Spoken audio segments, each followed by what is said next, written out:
So you see my outfit? Very muscle mommy, very Mikasa. Very much don't wear to your med school interview. If I do bad, I wouldn't have did all that. Hello, my love. I already know that somebody's gonna look at that intro and be like, girl, nobody is stupid enough to wear no workout clothes to a medical school interview. We're all gonna show up business professional, business casual, whatever the dress code is for said interview.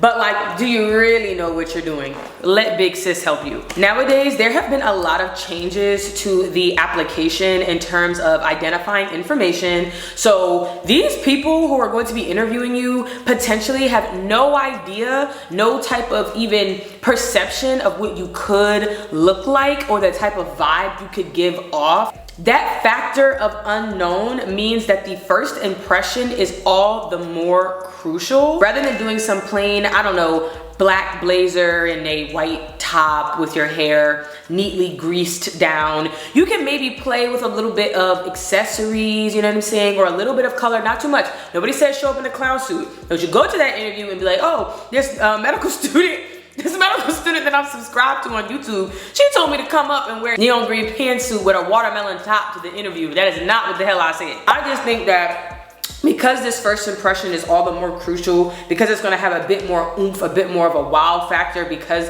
you are essentially going in as a NPC, a question mark character, that you can maybe wear like a gold brooch, or maybe like a cute satin tie or a bow, or just something, so that way when people go into the back rooms to discuss you, because believe it or not, they interview you, and then these people who interview you have to defend your application if they want you in the school. You get what I'm saying? Then sometimes the interviewers are blind to who else interviewed that applicant. So for me, I had one open case kind of interview, but then I also had some community interviews. And so it's very helpful if you have a distinguishing feature so that everybody who interviewed you can kind of be on the same boat. I think that it's just nice to have those types of identifiers, like I'm saying. But obviously you don't have to listen to me. I just am a bit of a fashion girly, and I just think that fashion clothes are easy ways to make long-lasting impressions, to really stand out from a crowd, especially because everybody in there is going to be coming in their suit and tie professional. It's just nice to have one or two things that are a little bit different.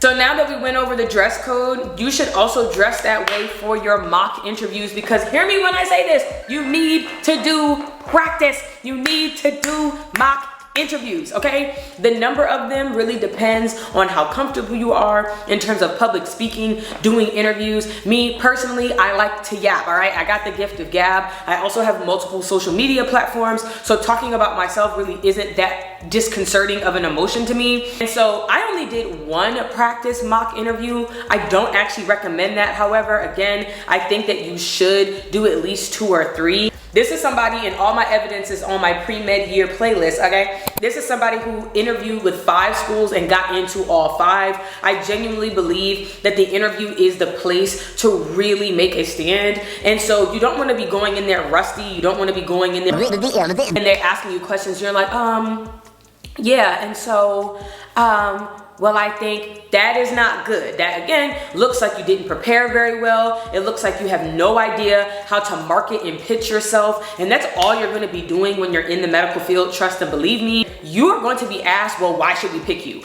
All of the time. And so it's just better that you get this skill down packed now before you even enter the field. So please, y'all, do those 2 to 3 mock interviews. How you're going to go about those mock interviews also matters. So what you want to do is do a mock interview with your friends and family, or just people that you're very comfortable with first, and you want to give them the questions based off of your primary application.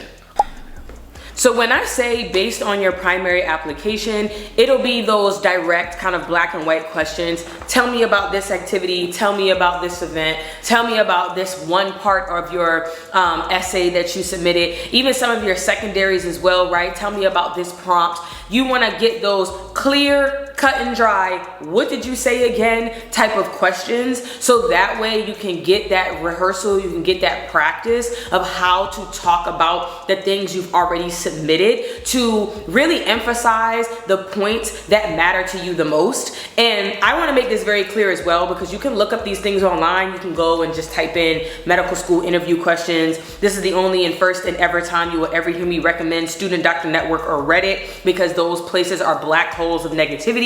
But you can get on there. Sometimes for the school specifically, they usually have specific school threads, interview threads, and look up what has been asked years prior. Or sometimes people even update during the cycle and say, hey, here's some things that I ran into. I don't know if I'm snitching on people. Like, YouTube don't flag me for telling people that. Yeah, don't snitch. But you can look up these things online.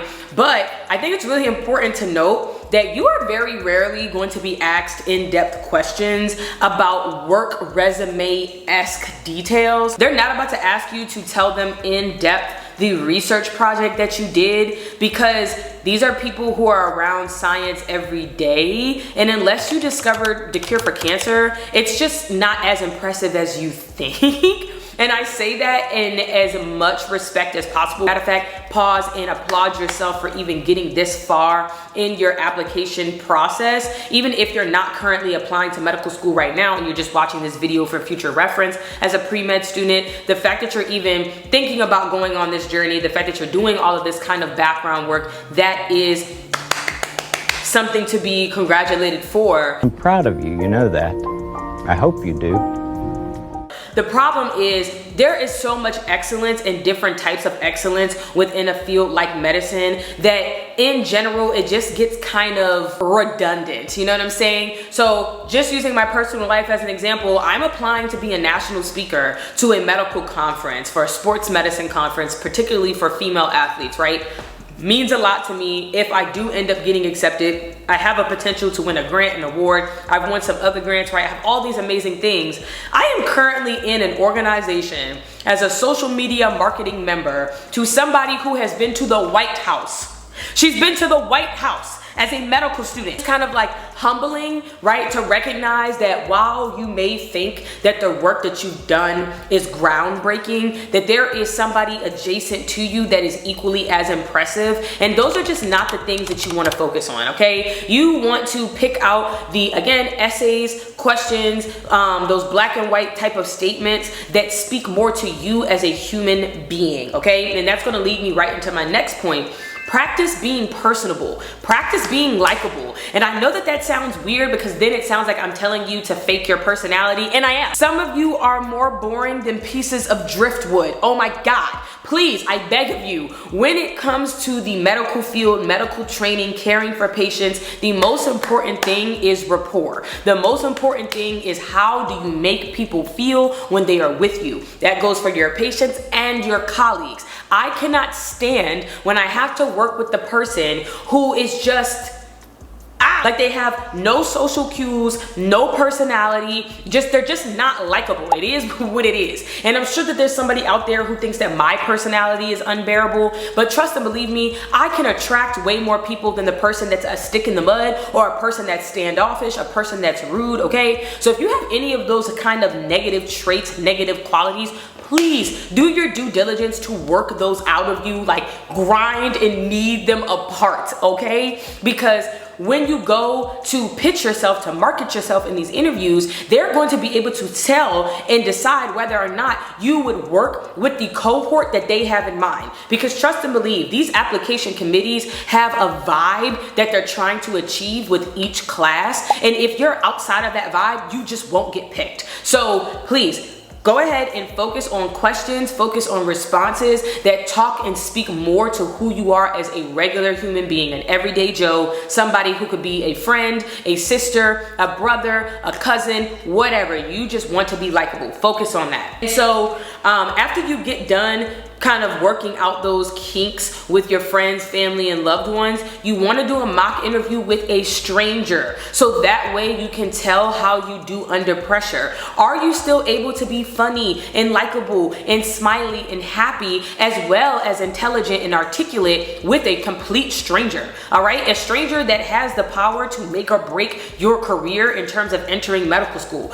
Are you going to be good under that type of pressure, yes or no? The best way, in my opinion, to go about finding people to give you those mock interviews is to just straight up ask. Do some emails, do some DMing, you know what I'm saying? And just find people who will be willing to set aside 10 to 30 minutes of their time to run through a little interview with you and then give you some quick feedback. It doesn't have to be anything crazy, because the questions that they're gonna ask, you are gonna have no control over. Again, you wanna be able to utilize that skill of pulling what you put in your application into your responses in a natural and seamless way. So for example, I remember distinctly this interview that I had. I talked about going into the Caribbean Student Association Executive Board as a person that doesn't have direct Caribbean heritage, because my stepmother is from the Dominican Republic. I also have ties to Jamaica and just a bunch of other Caribbean islands, and just how uncomfortable that was initially, because while I don't consider myself to be Afro-Caribbean or Afro-Latina, I also don't want to deny a significant impact on my life that is my Caribbean family members. And so I spoke about that experience of just getting used to something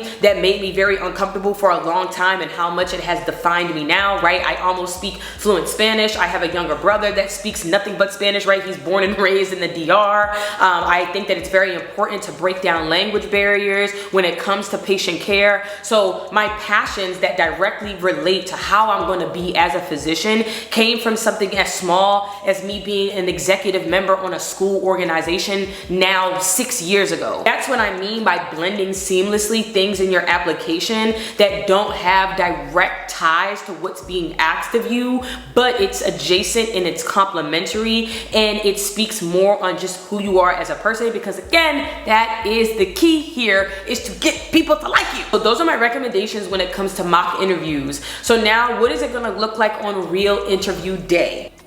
It's gonna be the same as your mock interview. It's gonna be the exact same. You know why? Because you are going to practice how you play. Everything that you did in the mock interview, you're just gonna do it on the real day now, okay? The exact same calmness, confidence that you had talking to your friends and family, that you then amplified by talking to that random stranger that you perhaps found on Instagram, or you asked the teacher that you're not that close with, and whomever you asked, you found that med student who charged you $20 unnecessarily to interview you for 10 minutes. You did whatever you needed to do to amplify that confidence. You're just gonna carry that over into the real day, because I promise y'all, it's the exact same thing. Now, the only thing that might differ is if your program does the MMI, the multiple mini interview style. I don't think that that's something that you can necessarily prepare for, because it really is common sense. If you do have an MMI type of experience, and you don't need to buy a book for this, sidebar, because I remember when I was applying to medical school, I bought this book to help me prepare for the MMI and all the interviews, and y'all, it was just such a stupid waste of money, because all you're gonna see is that you get a scenario on a door. You're gonna read that scenario. It's gonna say something like, your classmate is not feeling well, has been absent from class for the past 2 weeks. You run into them in the hallway. That's it. Then you're going to enter the room and you're gonna act out that scene. And they just wanna see how you would really behave if such a scenario were to happen to you. Personally, I always lead with humor. I think that I'm pretty freaking hilarious, all right? And so I think I had a scenario just like that. And I went in there and I said something like, girl, if you don't come on with me to the gym and come on with me to this run, you're gonna be too damn tired to be sad. I said something like that. And the person that was acting out the scenario broke character and started busting out laughing, okay? That's a good sign when you can just be yourself and people like that energy and like that vibe. And you're gonna notice how I keep bringing that up, be yourself, be likable, because I really don't want y'all to miss that this is so much more important than anything else that you have written on that application thus far. Another MMI scenario, it might be a little bit more serious. It might not be an acted out scenario. It might be a prompt to gauge your morals and just your general approach to life. So it might say something like, you won $1 million what would you do with that $1 million? What is a program or a charity or a cause that you would invest in, and why? Sorry, I forgot to mention that. So you read the scenario, you have a little bit of time to prepare a pre-made response in your head, and then you just go in and you tell them, hey, this is what I would do. And so those are kind of the two styles for MMI, a acted out scenario and then a moral engagement type of scenario. Then you can also have community interviews, right, where you're talking to people who you would actually potentially treat one day. So these are neighbors, these are local aunties, cousins, uncles just around the block. So they might come and interview you and just ask you questions about why you want to be a physician. They might tell you about the local problems that they have, and they might ask you, hey, like, what would you do if this was you? I think I also did have one of those types of interviews back in the day, 3 years ago now, and the community member was talking about some of the housing issues that they had. With me being a black girl from Baltimore, I know all about housing issues, houses collapsing, falling apart, being next to inhabitable domains and neighborhoods that are food deserts. Like, I know all about that. And so I just kind of spoke about my experience growing up in such an area, or not even growing up because I moved around a lot, but just having family members that grew up in that area, having relations with people who live in those types of conditions, and just kind of the things that I feel like have helped them, that I have personally witnessed and that I've personally recommended or done for myself. And so it's really all about just tapping into why you want to do medicine and the different dimensions of your personality that would make you a good doctor one day. So whether that is humor, whether that's relatability, and sometimes it can be knowledge, but again, I want to caution that the knowledge that you think is more important, that scientific knowledge, that is not as relevant as life experience type of knowledge, okay? That's pretty much the gist of what interview day is going to look like for you. You can also have traditional interviews, so that is going to be copy and paste, just like the mock interviews that you did, in which you have this one-on-one conversation with somebody. So I brought up earlier how that some of the interviews can be blind and that they have no access to your application prior. So you're literally coming in there and just being like, hi, my name is and then get ready to be asked a myriad of different types of questions. There's really no way to prepare for those because you don't know who's blinded and who's not. Sometimes they tell you in advance, hey, you're gonna have one blind interviewer and the other one will have the open file. But sometimes, like, you just don't know. You just don't know until you get in there. Sometimes you can be interviewed by leaders of the school. I got interviewed by the dean of admissions for 2 of mine. No, the dean of admissions for one, and then the president of the school for another. So that was pretty nerve-wracking. But in general, y'all, it just kind of doesn't matter. And I'm not saying that to be dismissive, because I'm sure that right now, if you are watching this and you are on the interview trail, you might be feeling like, oh my gosh, this is it. This is that thing that is gonna make or break whether or not I get that A, or I get that R, or I get that wait list. And I promise you that if you were to get rejected from a school, or if you were to be waitlisted by a school, that has nothing to do with you not being a capable student doctor, right? Or a potential student doctor, I should say. And it may have more to do with the fact that you just don't fit that school. Sometimes rejection is a form of protection. So please always walk away from an experience thinking about the positives that you can take away. Be very, very, very, very cautious about putting yourself down. Sometimes there may be a period in which self-reflection is mandatory, right? Where you do need to kind of sit back and go, dang, I fumbled that. The last thing that I'll say to kind of prepare you for interview day is making sure that the fit is good for you as well. They are evaluating you and determining whether or not you'd be a good vibe for the cohort that they envision, but you need to make sure that the cohort and the energy and the vibe that they're saying that they want fits you as well. I think that sometimes you can kind of tell the energy and the vibe of the room. A lot of times you can also get put into group chats if you have been accepted. Again, these are things that you can find on Student Doctor Network and Reddit, which I still don't recommend to ever spend too much time on. But if you do have to find those types of group chats, really just kind of see who are these people that are going to be your classmates one day, who are these people that may be your superiors one day, who are these people that are potentially your bigs one day, right? So somebody like me, if you coming into my program, I would be an older medical student. Am I somebody that you would like to see around the campus? Am I somebody that you feel like you could trust, that you feel like you could come up and talk to and, you know, learn from? Because learning from people who have more knowledge than you but aren't necessarily your superiors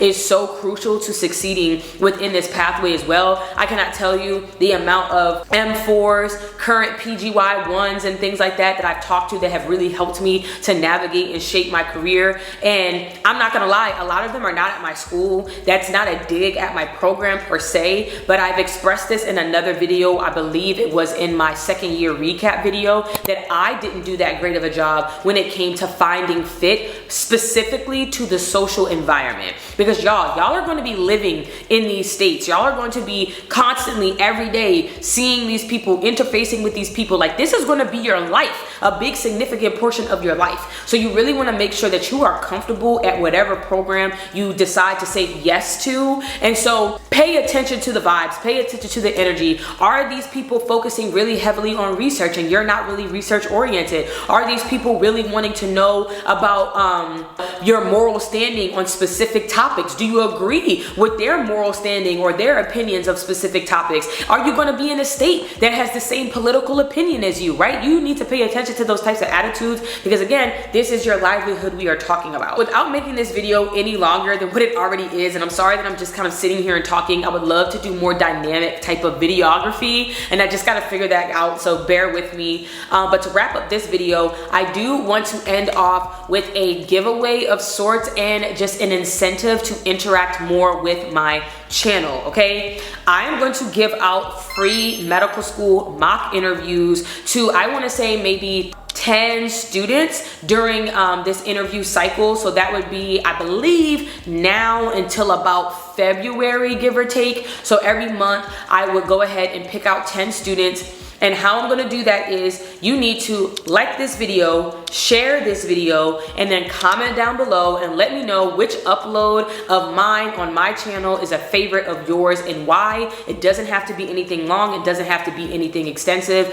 And I will even give you a bonus entry if you get somebody else to subscribe to my channel, and all they would have to do is comment under your comment and say subscribed. And I'm gonna put all of these rules up onto the screen. Y'all, I'm really trying my best to hit that 1,000 subscriber count, as well as get my watch hours up. I would like my channel to be monetized, so rather than charging you guys, that's the little quip that I made earlier when I said med students be charging y'all arms and legs to do mock interviews or to like read your applications. And I just think that's absolutely stupid, unless they are on admissions committees for the school that you're interested in, which I believe is a conflict of interest, so they can't even do that anyway. I just think it's a waste of money to be paying people to interview you and do these things. Just get yourself a mentor or get yourself somebody who's willing to do it for free, like me. So rather than asking you guys for coins, I am just trying to get my channel monetized. So again, if you guys could just follow all of these steps, that would just be a big boost to this upload in particular, and then to my channel and my platform overall. And that is my way of just trying to give back to you in the same way that you have been feeding and pouring into me. If this is the first upload that you've ever seen of my channel, welcome. I think that this is pretty special. This is something that I have been thinking about that I want to do. I want to just do more with my channel, period. And so I am going to just end off this video with that, rather than telling you guys what's up next, so that way you guys can hopefully engage in the way that I asked. And yeah, hopefully this video was helpful. Also comment down below if you have other questions, or if I said anything that was a little bit unclear and you want a little bit more specification on that, I can do that, no problem. And most of all, good luck. I believe in every single one of you, every one of you who have come across this upload. I believe you're gonna do great things, okay? And yeah, just thank you so much for supporting me, and I will see you around probably in a couple of weeks.